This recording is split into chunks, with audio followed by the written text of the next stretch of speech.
Hello, Brubs. We're back with Salem's Children by Mary Leader, a 1979 horror book about witchcraft. Obviously, Salem refers to Salem, Mass. And let's get on with this butter churning bullshit. Chapter 13. Can I even put that down though? Or is it spine already ruined? It's ruined. I've ruined it, bruv. The hell was I using before? Oh yeah, this big old ass thing. No, I'm just gonna hold it. It's easier. Chapter 13. I started to taste the stew myself, but a poker had replaced my spoon. What was happening to me? Dreaming in bed is one thing, but while standing and awake, I willed the poker to turn into a spoon again, but it remained solidly a poker. Thoroughly disturbed, I hung it back on its rack. What was reality, my dreams or my waking life? I was still pondering when Greg arrived. He glanced at the pile of books. Doing some research, I see. Yes. What's a witch cake? A witch cake was a concoction of rye meal and urine from the bewitched that was fed to a dog. If the animal got the shakes, the afflicted was surely under the spell of a witch. What's the matter? He broke off. Is my face dirty? I was staring at his glistening countenance. It reminded me of something. No, not dirty, Greg, just wet. Here, I took a fresh tissue and wiped off the raindrops. How far have you read? He asked. Just the first scene, I confessed. You said it wasn't to be put on until next year. No, but rehearsals begin this fall for the girls so they can get their parts down pat. Really live them. I'm not sure how good this will be for them, I objected. Rowan, for instance, she's too impressionable. Really, Mitty, children take these things in stride. They'll have a ball sending their elders to the gallows. But you remember Rowan the night of the party? I was about to say, then thought of this afternoon's performance. Had she shammed that earlier one, too? I suppose I'm being overprotective, I yielded. I brought something to show you. He took an envelope out of his pocket and extracted some color snapshots. Recognize this? He asked. Why did I have to force myself to look? That must be the moment your ancestor carved. What was his name? Barrett? Barrett Town? What's wrong? You're trembling.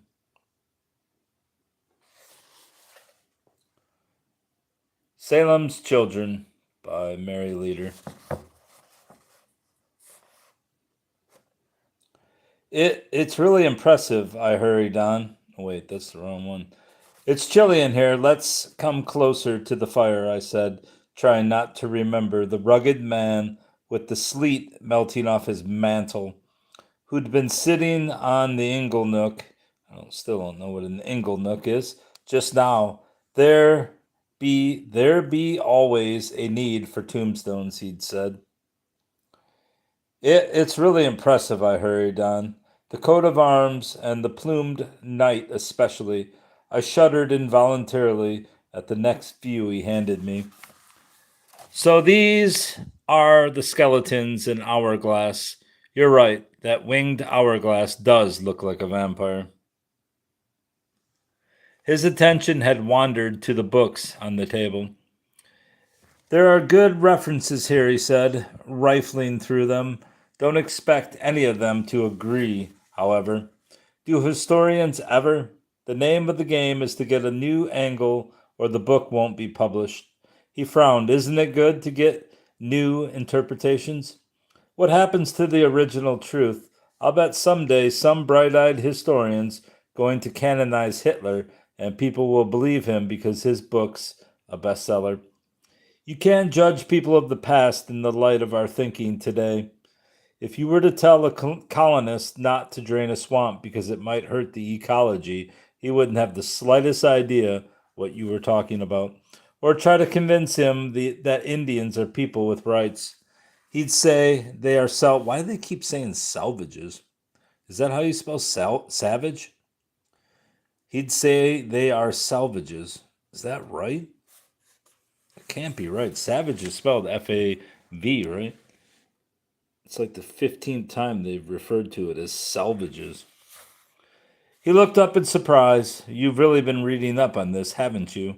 I was embarrassed. Well, I started. Why?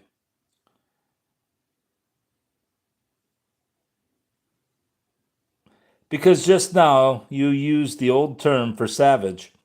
Here's my answer. In colonial times, they called them salvages, like you just did. It had come out so naturally. Yet, how would I have known that?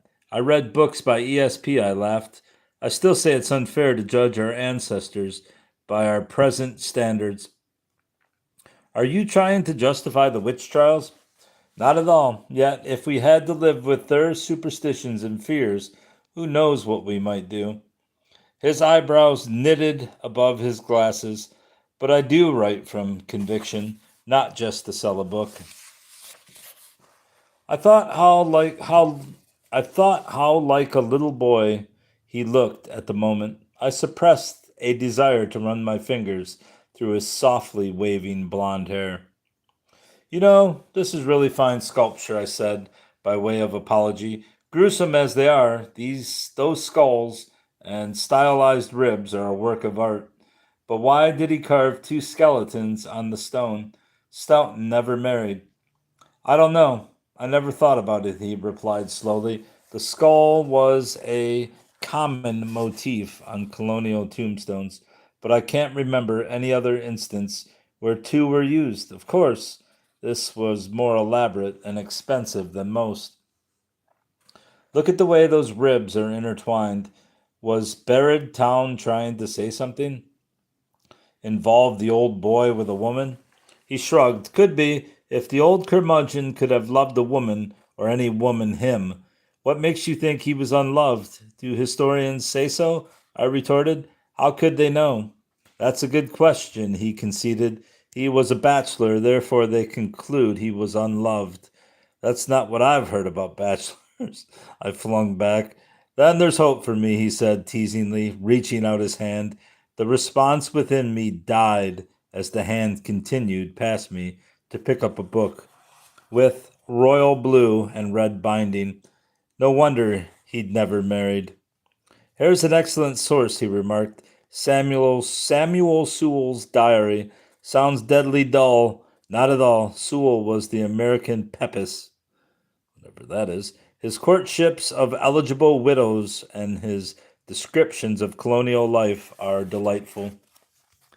Greg flipped the pages. He was associate justice at the Salem trials, and his notes are invaluable. For instance, see here, August 19th, 1692.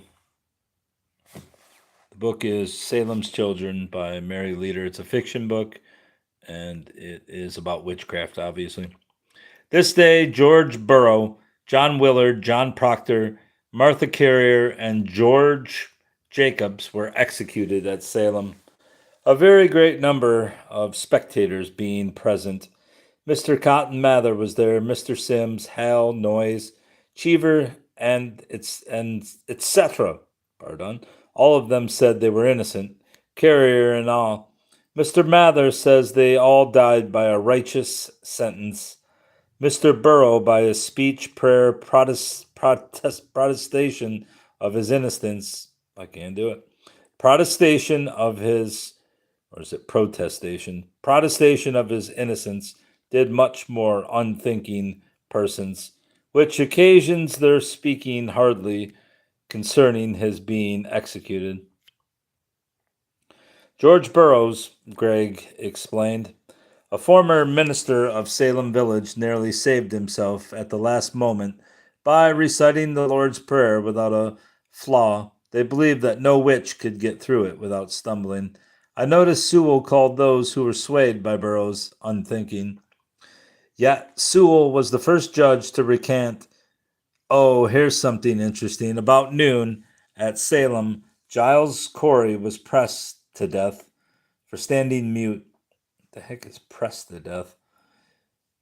Much pains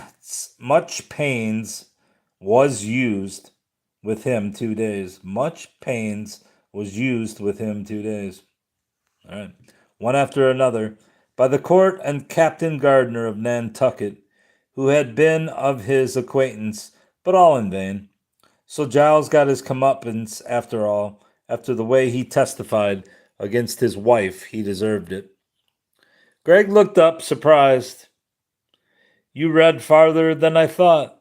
Read? Why, everyone's been talking about it. A voice, not mine, trailed off. What does it mean? I changed the subject quickly. To prove a person to death. To press a person to death, pardon. They placed boards on the victim and loaded rocks. Jesus Christ. Hey, get some boards and rocks. We'll just fucking crush this guy. They placed boards on the victim and loaded rocks onto them. If the poor guy didn't confess,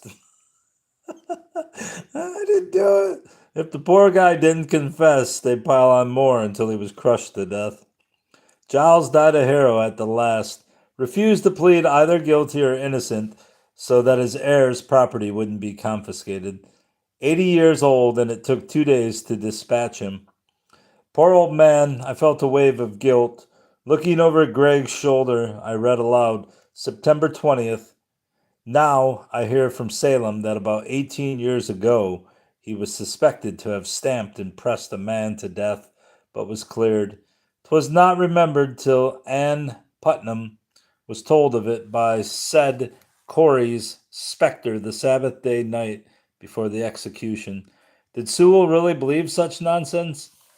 Not only did he believe it, but that's the sort of testimony that sent 20 people to their deaths. They called it spectral evidence. In other words, Satan could assume the shape of only the guilty, those with whom he had a pact. If you had a grudge against me, all you'd have to do would be to say you saw my shape sitting on the foot of your bed one dark night. If I saw that, it's not witchcraft I'd accuse you of. The cleft in his chin deepened, but he continued, and during witchcraft hysteria, that was the most damning type of evidence. If a specter appeared today, they'd call it a mistrial. My quip was lost on him. He'd gotten up and was watching the rain cascade down the great glass walls, airy light from a drowned sun trying in vain to penetrate the clouds filled the room. Suddenly he spun around. Do you know what day this is? September 22nd. So? It's the autumnal equinox, he said. The witches are supposed to hold the Sabbath tonight.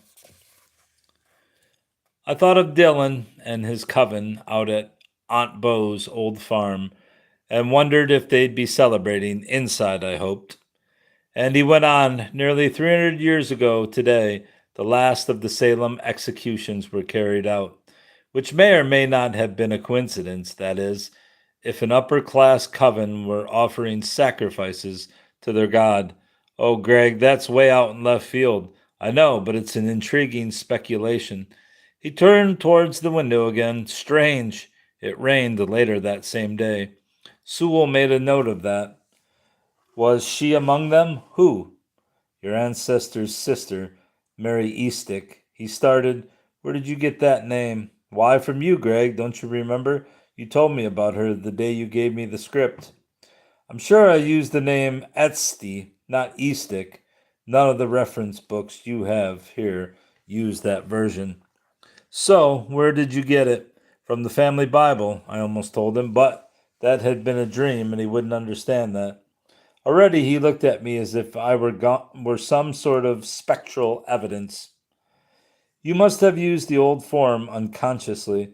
Didn't you say it was Mary's ghost who prevented more executions? I asked. What did you mean by that?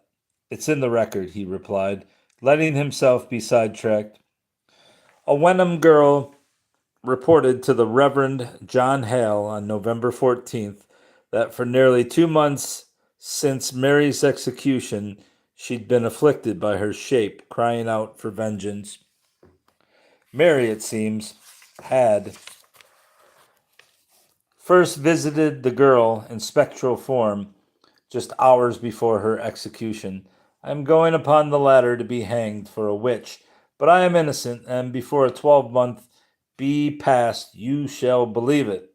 Mary Esty kept her appointment on November 12th, bringing along the shape of another woman, Hal's own wife, who was still alive and of unimpeachable reputation. At last, Hal was convinced that devil could take the shape take the shape of an innocent person, and that spectral evidence was a fallacy. The girl reported that Mary Esty swore she'd been put to death wrongfully, and she'd come to vindicate herself, crying, "Vengeance, vengeance." That last doesn't sound like Mary Esty, does it? I observed. No, it doesn't, but the purge was stopped. What was begun by discarnate beings was ended by one. Spectral evidence was now suspect, and people lost their taste for witch hunting. The governor put an end to the executions in spite of vigorous protests by Stoughton and his cliques. But tragically, it was years before many of the accused were freed. Some died in prison. In those days, prisoners had to pay for their board. If they or their families had no money, they were held as debtors, even though innocent. He glanced at his watch. "I'd better go." "Why don't you stay for dinner?" "I wish I could, but I have to cover a special council meeting tonight. They're drafting a petition to the governor for state aid to keep the river from chomping away at Peacehaven. How about a rain check?" He kissed me lightly on the forehead and was out the door. Oh well, who could fight City Hall? I picked up the diary, wondering what besides rain had been worthy of Sewell's note on that fatal autumn equinox when 8 persons, including Mary Esty, had been hanged. Surely he would have something to say about that. No, apparently he hadn't found it important. More urgent matters were afoot.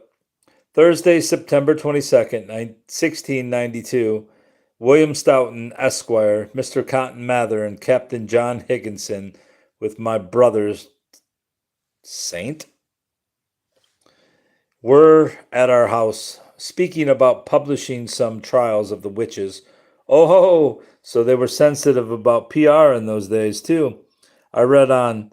Mr. Stoughton went away and left us. It began to rain and was very dark, so that getting some way beyond the fortification was fain to come back again, and farther on. Lieutenant Governor coming over the causey is, by reason of the high tide, so wet that is fain to go to bed till sends for dry clothes. Is it clothes or clothes? Cloths. To Dorchester. The rest of the world had been cut off by a gray curtain of rain pounding at the windows. A voice echoed somewhere deep within me. "Nay, William, I belong not to Satan. I belong only to God and to thee." Forgot about William. It's been so long since she mentioned him. Chapter 14.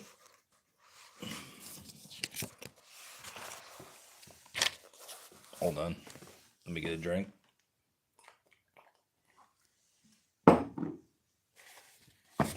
Chapter 14. Greg had hardly left when Dr. Brune came into the kitchen, shaking the water off his trench coat. He perched on the kitchen stool, his skin ruddy gold from the weather, the water still dripping from his mustache and beard. "Was is los, Mitty?" he asked. "You have a faraway look." I hesitated, then said, "I was thinking about making hot chocolate. Would you like some?" "Ach, wunderbar." Or is it wunderbar?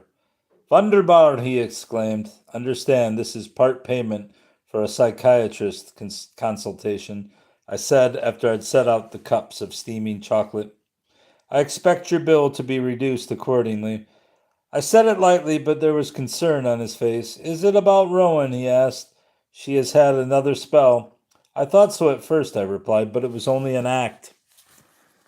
She's trying to convince me she should play the teenage lead in the pageant. No, this time I'm the patient. You once told me you have a recurring dream. Well, I have the same problem. But my dreams are getting out of hand. In fact, it's uncanny. They're changing in character, becoming more intense, and well, they concern things that happened centuries ago. Only later do I find out that what I dreamed about really did happen, at least part of it. I find myself beginning to believe in my dreams. If my symptoms perturbed him, he didn't show it. Perhaps you'd better start with your original dream, was all he said. There were several, actually, but one in particular stands out. I used to dream I was with a man in a tall Puritan hat, walking beside the sea. We were in love, but then I did something, I don't know what, that alienated him from me forever.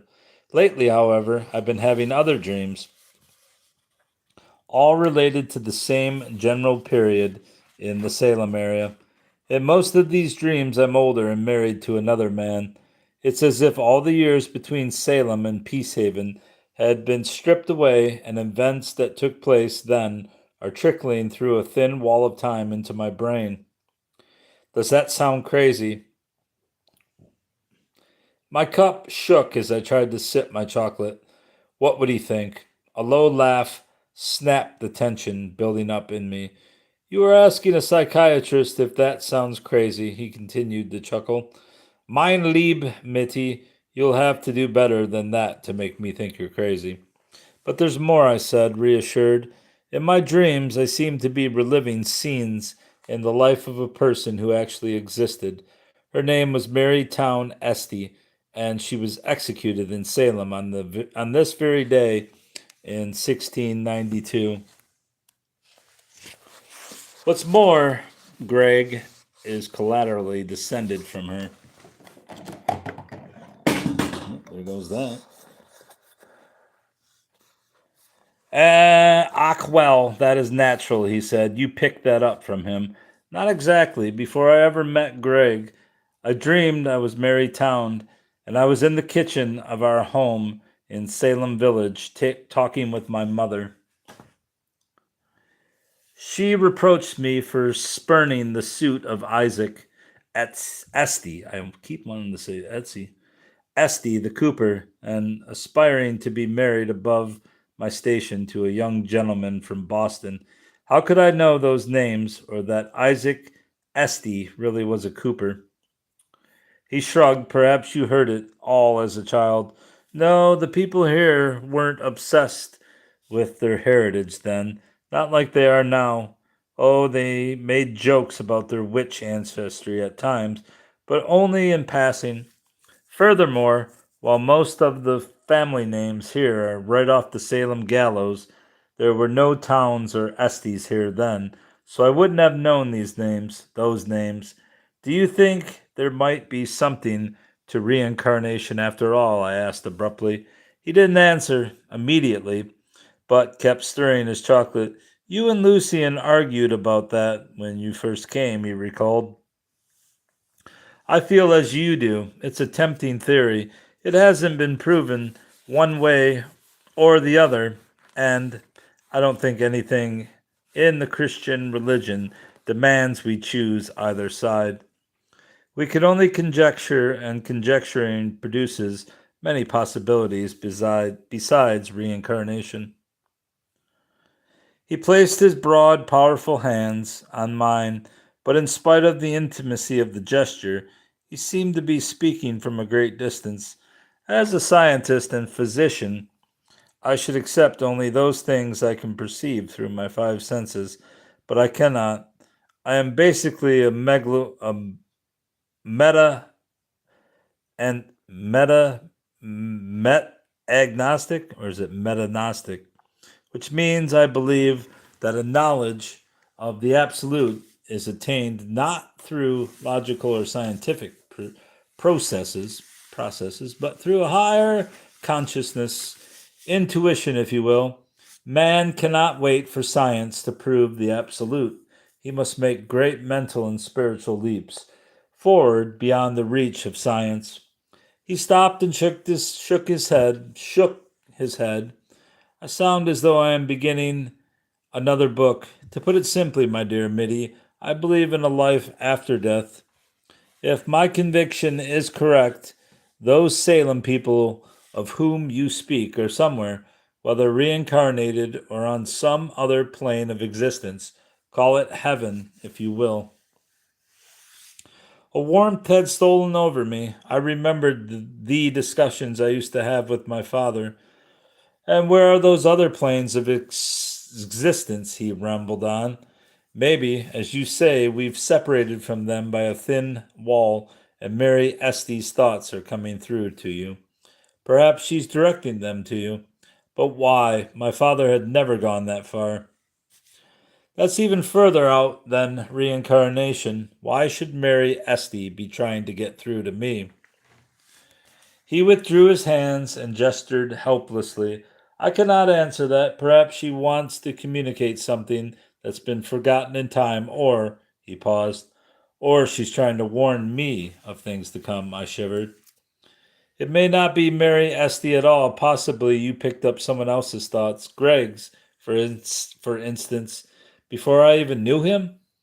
Thought transference knows no bounds. On the other hand, your dreams may be merely dreams, even if they come in broad daylight when I'm wide awake.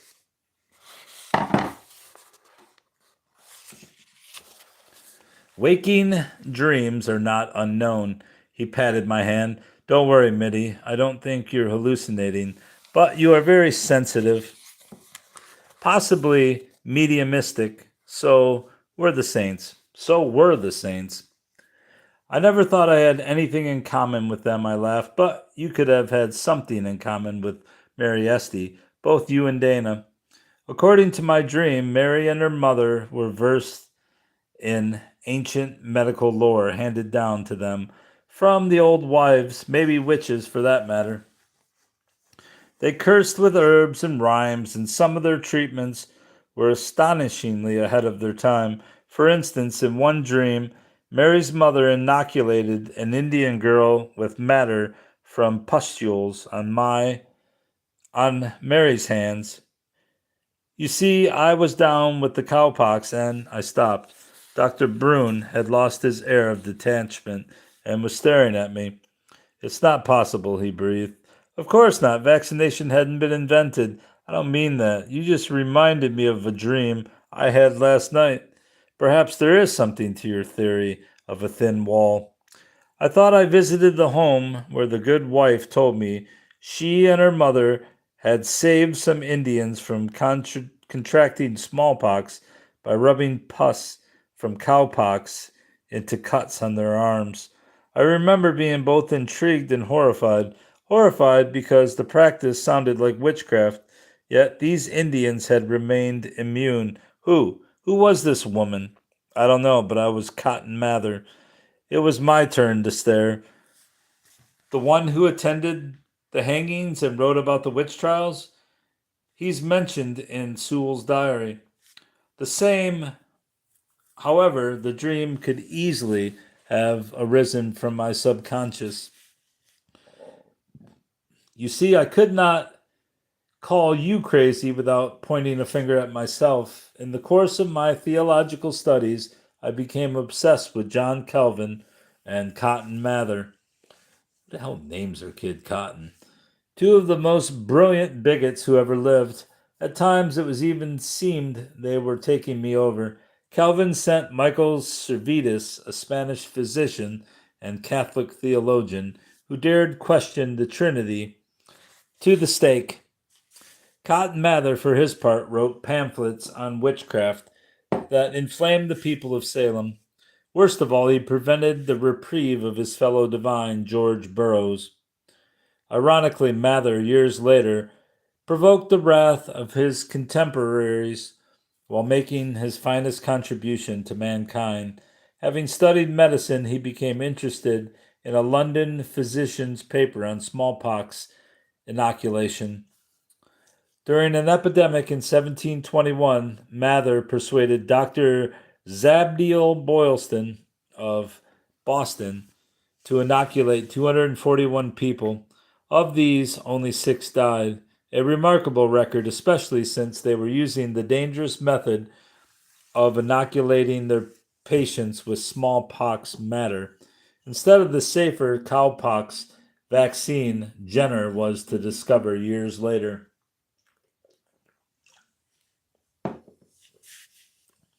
To people brought up in fear of witchcraft, inoculation seemed perilously close to sorcery. The tables were turned on Cotton Mather. A bomb that fortunately failed to ignite was tossed into his house at the height of the fear. How 2 lives like Calvin's and Mather's could produce such extremes of good and evil was the subject of my master's thesis. Ever since then, I've had dreams of Servetus riding in the flames or George Burroughs dangling at the end of a rope, and I awaken with an excruciating sense of personal guilt. Does that mean I am the reincarnation of Calvin or Mather or both? I've no evidence to support that. All my dreams can be traced to what I've read, even the one about vaccination. Come here, you bastard. Get up here, bruv. Cold tingles were doing a staccato on my skin. Yet, that dream's almost a continuation of mine, I exclaimed. It's uncanny, you and I knowing each other now and dreaming of past lives in the same chapter of history. Is that how reincarnation works? He set down his cup. According to theory, people who were part of an especially traumatic karma in one era tend to be reincarnated together to work out that same karma at another time. However, they may switch roles. For instance, your father in one incarnation might be your husband, brother, son, or just an acquaintance in the next. It could get rather incestuous, couldn't it? Not at all. Reincarnation has nothing to do with bloodlines. One is not necessarily reborn into the same family or even the same race.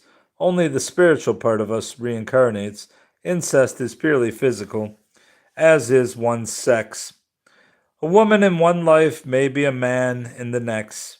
Jesus said, "For when they shall rise from the dead, they neither marry or are given in marriage, but are as the angels which are in heaven." I think he meant that the soul is universal and has no sex. Do you suppose everybody here in Peacehaven today once played a role in the Salem hysteria? I wondered, overwhelmed by the awesomeness of the thought. He didn't answer, but sat there pondering, his hands clasped around his knees, staring off into another time. You make that wall seem paper thin, Dr. Brune, as if I could reach out and put my hand right through. If that is true, and there's anything to the theory of karma, does Peacehaven really have any control over its own destiny? There's always free will, he reminded me. True, and at the moment I willed not to speak of how the man in the tall hat, William Stoughton, and Greg had become inextricably interwoven in my mind. That would be revealing much too much. If reincarnation could be proved, I said after a moment, it could turn the world around. "Jah," he chuckled. Instead of looking up their ancestors, people would be charting their past lives. That's funny, buddy. All right, that's the end of chapter 14, and that's the end of this reading.